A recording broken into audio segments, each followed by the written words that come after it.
আজকে করব মূলোর পকোড়া বা বড়া। তার জন্য আমি নিয়ে নিয়েছি মূলো। আমি মূলোগুলোকে কুচি কুচি করে কেটে নিয়েছি, এরমভাবে কাটবে। এবার লবণ দিয়ে এটা মেখে রাখবো, তাতে মূলোগুলো নরম হয়ে যাবে, মূলোর থেকে জল বেরিয়ে আসবে। একটু মেখে রেখে দেব।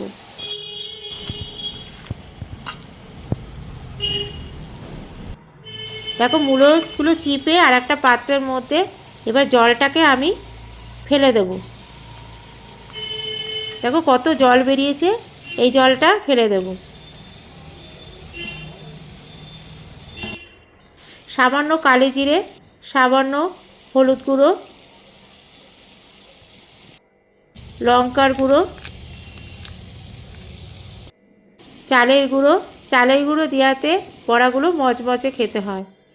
দেখো বেসন,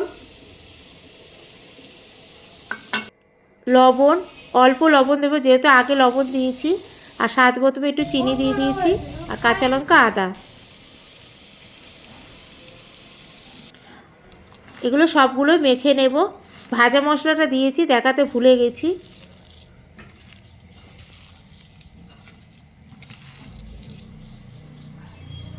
দেখো মাখা হয়ে গেছে। এদিকে কড়াই বসিয়েছি, কড়াইয়ের মধ্যে তেল দিয়ে দিয়েছি, তেলটা গরম হয়ে গেছে।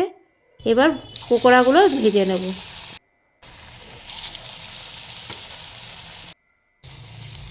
দেখো আমার ভাজা হয়ে গেছে।